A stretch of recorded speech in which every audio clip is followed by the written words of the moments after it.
afternoon, everybody.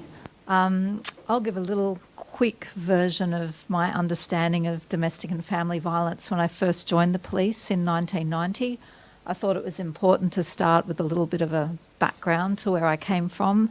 So after I applied to join the New South Wales Police Force, my first real memory of domestic and family violence was before I went to the police academy, and my neighbours had what you would describe as a humdinger of a domestic. The lady next door ended up with a knife out the back of the house near the pool. She's yelling, threatening to kill her husband, threatening to kill herself. And I remember distinctly my mother saying, "Don't go there," because she could see I was thinking I had to do something.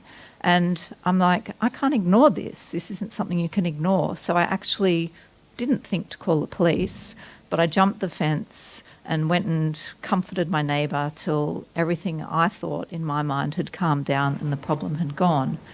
Now, would I recommend that in this day and age? Possibly not. I would say to call the police.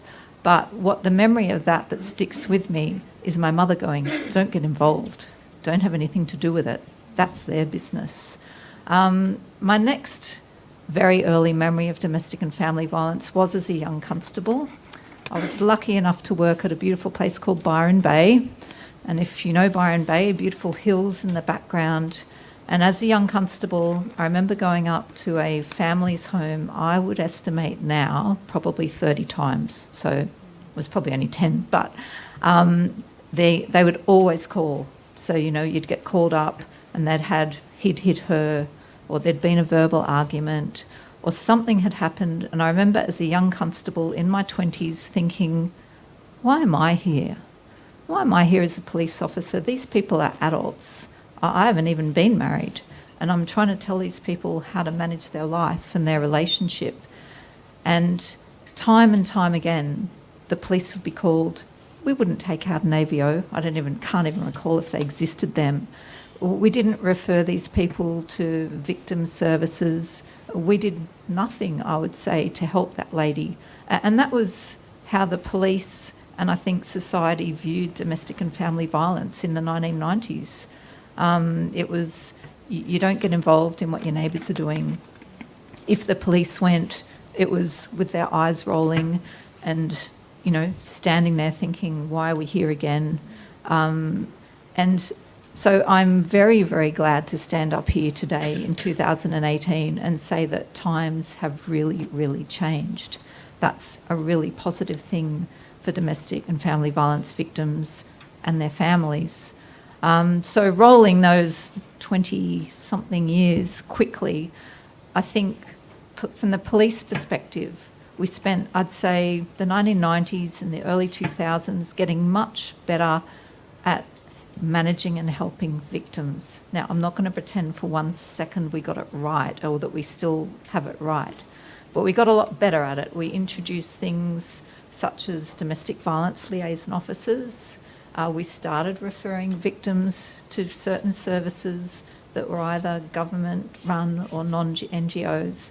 So we started to get our head around, as a police force, what the important was to deal with this. And with that, legislation got a bit better, the community got a bit more involved.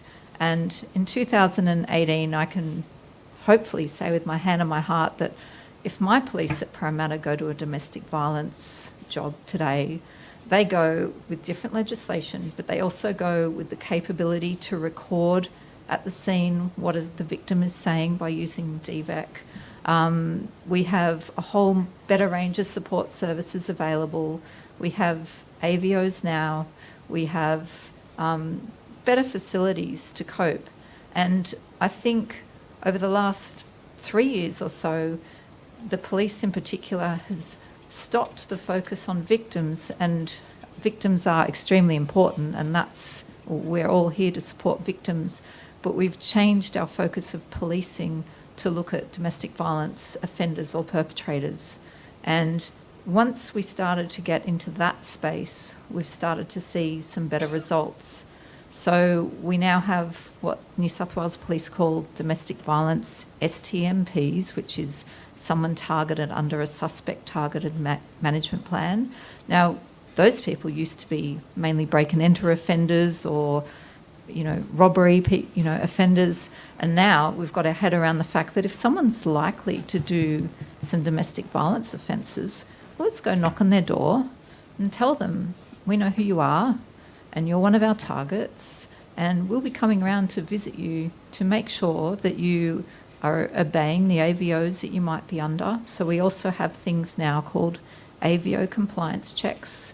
So my police at Parramatta are actually doing very well with them at the moment, but we would go around and visit most of our offenders and our victims that have AVOs just to check that everybody's complying with these AVOs.